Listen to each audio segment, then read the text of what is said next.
মাদ্রাসার যে সমস্ত শিক্ষক এবং ছাত্রী যারা এখানে আজকে সমবেত হয়েছে এবং সেই সাথে আজকের এই মাদ্রাসার যে সমস্ত শুভাকাঙ্ক্ষী মাদ্রাসা কমিটির যে সমস্ত বিশিষ্ট জন সদস্য এবং স্থানীয় প্রতিবেশী থেকে শুরু করে আমার মা বোন থেকে শুরু করে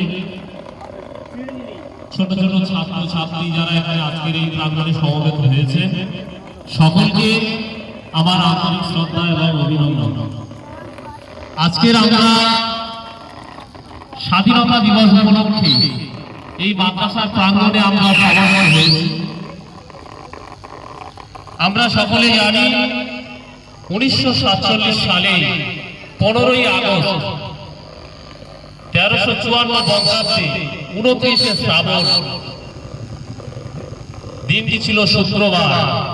ঠিক রাত 12টা 1 মিনিটে সাম্রাজ্যবাদী ব্রিটিশ শক্তির হাত থেকে আমাদের দেশমাতা ভারতবর্ষ পরাধীনতার শৃঙ্খল থেকে মুক্ত হয়ে এই ভারতবর্ষ স্বাধীনতা লাভ করেছিল। আমরা সেই ভারতবর্ষের মানুষ হিসাবে ভারতবর্ষের ছাত্রছাত্রী থেকে শুরু করে সমাজভাবী মানুষ হিসাবে এই ভারতবর্ষের আবাল বৃদ্ধ বনিতা কিশোর কিশোরী যুব কচি কাঁচা সকলে আজকের এই দিনটি আমরা সারা ভারতবর্ষ জুড়ে বিভিন্ন মসজিদ মাদ্রাসা প্রাঙ্গণ ক্লাব সরকারি বেসরকারি প্রতিষ্ঠান পাড়া থেকে শুরু করে সর্বস্তরে আমরা আজকের এই দিনটি মহাসমারোহের সাথে আমরা উদযাপন করছি।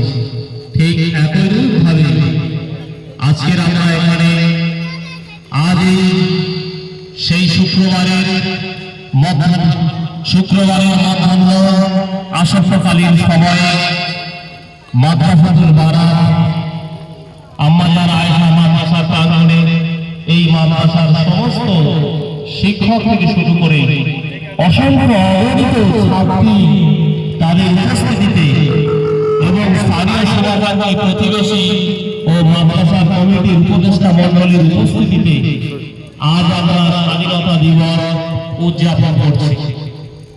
আমরা সকলে জানি আজকের এই স্বাধীনতা দিবস দীর্ঘ রক্তক্ষয়ী সংগ্রাম ও লড়াইয়ের মধ্য দিয়ে এই ভারতবর্ষের মানুষ হিসাবে আমরা স্বাধীনতা লাভ করেছিলাম। অহিংস অসহযোগ আন্দোলন কখন হয়েছিল, কখনো আইন আন্দোলন হয়েছিল, কখনো বিপ্লবী যুক্ত সমিতির বিপ্লবী আন্দোলনের মধ্যে দিয়েও হয়েছিল। এই সমস্ত আন্দোলনে মধ্যে দিয়ে দীর্ঘ রক্তক্ষয়ী সংগ্রামের পর পেরিয়ে আমরা ভারতবর্ষের মানুষ স্বাধীনতা লাভ করেছিলাম। ব্রিটিশ সাম্রাজ্যবাদী শক্তি তারা এই ভারতবর্ষের বুকে ব্যবসা করার উদ্দেশ্য নিয়ে ভারতবর্ষে এসেছিল, কিন্তু তাদের লক্ষ্য ছিল সেই রক্তচোষা পিছাস জাতি সাম্রাজ্যবাদী বিদেশি জাতি ইংরেজ শক্তি তারা ধীরে ধীরে এই ভারতবর্ষের বুকে একের পর এক রাজ্যকে দখল করতে করতে সারা ভারতবর্ষের বুকে তারা শাসন ক্ষমতা তুলে নিয়েছিল। ভারতবর্ষের বুকে শাসন ক্ষমতা তুলে নেওয়ার পরে এই ভারতবর্ষের মানুষের উপরে তৎকালীন সময়ে সামাজিক অর্থনৈতিকভাবে অমানবিক পৈশাচিক নির্যাতন প্রশাসন নিপীড়ন এই ভারতবর্ষের মানুষের উপরে তারা চালিয়েছিল।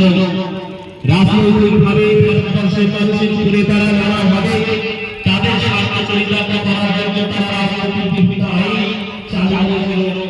যে আইনের মারফতে হয়ে তৎকালীন সময়ে ভারতবর্ষের মানুষ বহু মানুষ তারা জীবন দিয়েছিল, আত্মবিসর্জন করতে হয়েছিল, আত্মবলিদান করতে হয়েছিল। তাই আজকে 47 সালের সেই 15ই আগস্টের দিনে দাঁড়িয়ে আমরা যারা স্বাধীনতা দিবস উদযাপন করছি, আমরা ভারতবর্ষের বর্তমান সময়ের প্রেক্ষাপটে এই ভারতবর্ষের মানুষ হিসাবে আমাদের ভাবতে হবে এই স্বাধীনতা এক সংগ্রামের দিকে এগিয়ে নিয়ে যাওয়ার যাত্রা করবে।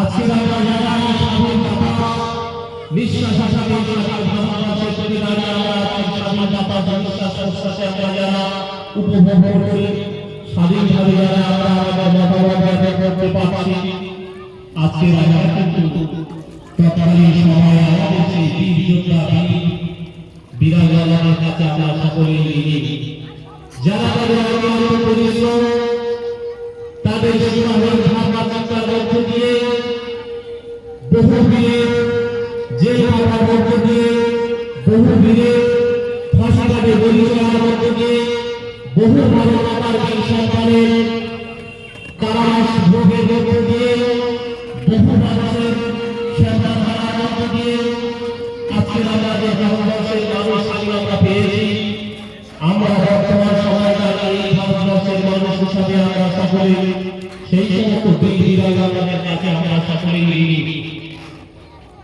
তাই বর্তমান সময়ে দাঁড়িয়ে এই ভারতবর্ষের স্বাধীনতা লাভের ইতিহাস পর্যালোচনায় গেলে আমরা দেখব এই ভারতবর্ষের ইতিহাসে অনেকটা বিকৃত ইতিহাস ভারতবর্ষের মানুষের কাছে তুলে ধরা হচ্ছে। তৎকালীন সময়ে ভারতবর্ষের শৃঙ্খলা রক্ষণের জন্য ভারতবর্ষের অসংখ্য বীর যোদ্ধা, মুসলিম বীর যোদ্ধা, মুসলিম সংগঠন, তারাই ভারতবর্ষের স্বাধীনতা আন্দোলনের ক্ষেত্রে সীমাহীন শীর্ষস্থানীয় অবদান তারা রেখেছিল। 1866 সালে অখণ্ড ভারতবর্ষের জাতীয় কংগ্রেসের সময়ে সবাই তাদের কাঁধে কাঁধ মিলিয়ে এই ভারতবর্ষের স্বাধীনতা ঘোষণার জন্য বহু মুসলিম বীর যোদ্ধারা আন্দোলন করেছিল। 1866 সালে 30শে মে কাসেম নানুতুবি রহমতুল্লাহ আলাইহির তত্ত্বাবধানে দেওবন্দের সাতটা মসজিদের প্রাঙ্গণে অবস্থিত দাঁড়িয়াগাছার তলায় দেওবন্দ দারুল মাদ্রাসা তিনি প্রতিষ্ঠা করেছিলেন। যে মুসলিম প্রতিষ্ঠার মূল উদ্দেশ্য ছিল এই পরাধীন ভারতবর্ষের মানুষ কিভাবে স্বাধীনতা লাভ করবে, পরাধীন ভারতবর্ষের মানুষ কিভাবে সামাজিক রাজনৈতিক অর্থনৈতিক ক্ষেত্রে তারা সমমর্যাদা অর্জন করতে পারবে, এইরকম মহান আন্দোলনের উদ্দেশ্য নিয়ে তিনি সেই দেওবন্দ দারুল মাদ্রাসা প্রতিষ্ঠা করেছিলেন। তৎকালীন সেই মাদ্রাসার প্রধান অধ্যক্ষ ছিলেন হুসাইন আহমেদ মাদানী থেকে শুরু করে তার বহু প্রশিক্ষিত গুণী ছাত্ররা ছিল। তারা সেই আন্দোলনে কাঁধে কাঁধ মিলিয়ে এই ভারতবর্ষের স্বাধীনতা শৃঙ্খলা রক্ষণের জন্য তারা রক্তক্ষয়ী সংগ্রামে বক্তব্য দিয়েছিল। সেই সাথে আমরা সেই মুসলিম বীর যোদ্ধাদের নাম আমরা স্মরণে নিয়ে আসতে পারি। খান আব্দুল গফফার খান, যিনি বিদায়ী